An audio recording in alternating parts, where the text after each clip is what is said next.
Hello, I'm Linda from paperboutique.blogspot.com. Today we're going to be using paper scraps to make a fun background for your cards.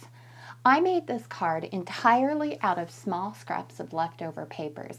In today's video, I will be demonstrating how to make this cute diagonal background. If you're interested in how I made the rosette, please check out my YouTube channel to see a video on how to make rosettes. And I also have a video on how to make rosettes out of duct tape.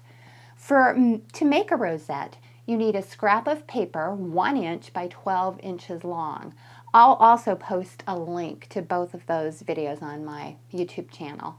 Well, let's go ahead and get started. As I said earlier, I'm going to show you the technique I used for this card, but you can adapt this technique to any size or shape. You could alternate thicker strips with thinner strips. You could go up and down. You could do them on different shapes. It's just super fun and easy. For this particular card, what I did is I cut a piece of white cardstock that was 5.5 by 3 inches to begin.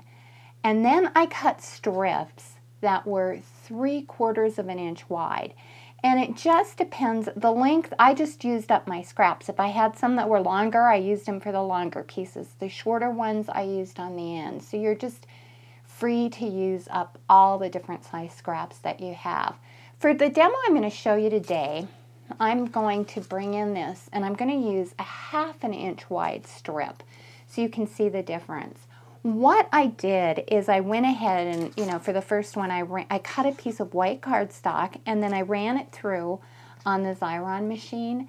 But you can use your snail adhesive or a glue stick or double stick tape. It's really simple. And then I went ahead and I'm going to do 1/2 inch wide strips for this just to show you a variety. Well, first of all, I'm going to peel this off, and I laid out my pieces, in kind of the colors I wanted before I started, but this can just be kind of fun and you can just ad lib, and it's just this simple.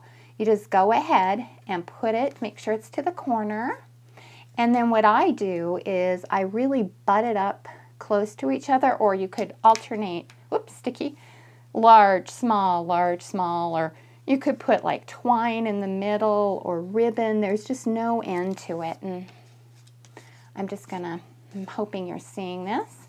And like I said, some of my strips are a little bit bigger than I needed. You could cut them shorter. I didn't even measure. I just went ahead and did, what I had. And this is probably like watching paint dry for you all. I'll try to speed this up and then just put another one here.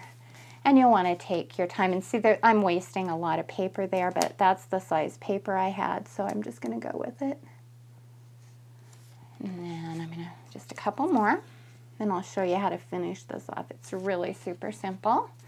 And you just keep working until the end. And if you want to match the end, you can. And in this case, I've got just a little corner there. I'll just go ahead and put that so you can see. Now, this is so easy. You can take this to your paper cutter and cut it.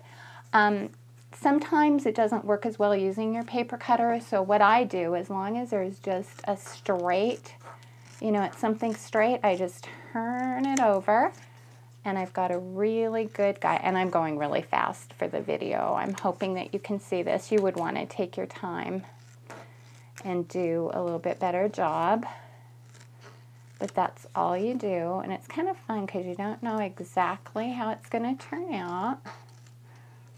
And then I'll move this out of the way. And you can see here what happened is that piece kind of came off here.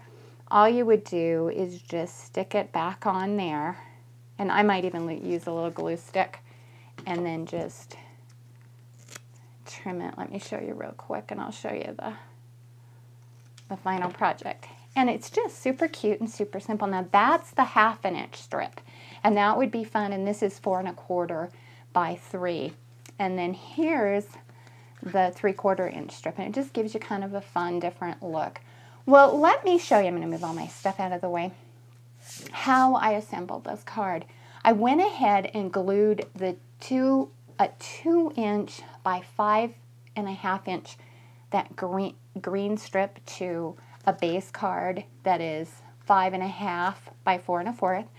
And then what I did, I then attached the homemade background over the top of it, just obviously just like that, but it was a bigger piece. And then for this, I had another scrap that was 7/8 of an inch by 5.5 inch for the band. I added the rosette, which once again is another scrap, 1 inch by 12 inches. Then this is a punch. These are all 3 punches, so those were scrap pieces of paper. And then I added a sticker and 3 rhinestones. The sticker is You Make Me Smile, and all of the paper is from, let me just go over and look. It's the Summer Days collection by Echo Park, and I love that collection. In fact, I did a card on my blog on Monday using the same paper collection. Well, I would like to thank you for watching, and please visit my blog at www.paperboutique.blogspot.com for more projects and ideas. Bye-bye.